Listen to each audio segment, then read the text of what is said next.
मेला में मिलके छौड़ा ठीक नहीं कैलही ऐसन करे में तोरा अइलौ न शरम भी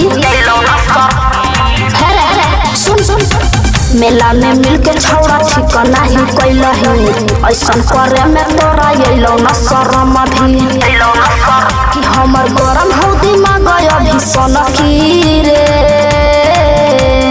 थोड़ा सुंगलतिया पे काहे तू छौड़ी थोड़ा सुंगलतिया पे काहे तू छौड़ी दे तो हकी धमकी गे 1.5 साली समझ के मार देलियो तोरा मैया पे कनखी गे 1.5 साली समझ के मार देलियो तोरा मैया पे कनखी गे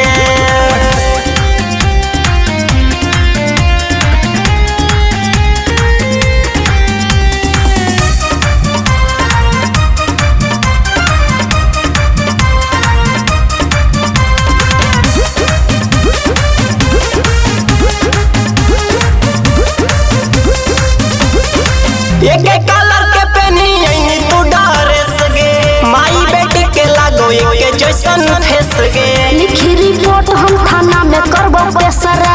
तोरा पे छौड़ा हम त करी देबो केसर सुन ले एक कलर के पहनी आईनी तू ड्रेस गे माई बेटी के लागो एक जैसन फेस गे लिखी रिपोर्ट हम थाना में करबो केसर तोरा पे छौड़ा हम त करी देबो केसर अटर पटर बोल नहीं बोली आगे छौड़ी अटर पटर बोल नहीं बोली आगे छौड़ी चढ़ल हकरम की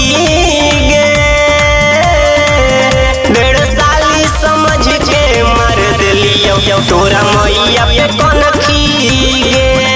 1.5 साली समझ के मार देलियो तोरा मैया पे कनखी गे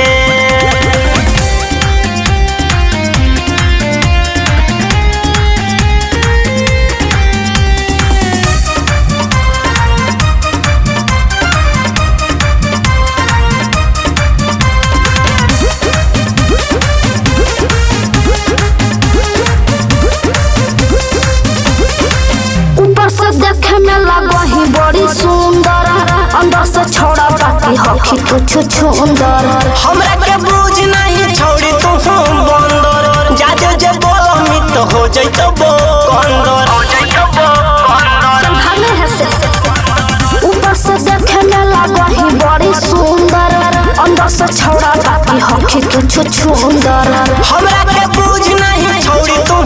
बंदर जाजे जे बोलो मित हो जइतो बंदर मिठू नितेश हरदम बात करो है मिठू आशिकी हरदम बात करो है अपने मन के 1.5 साली समझ के मार देलियो तोरा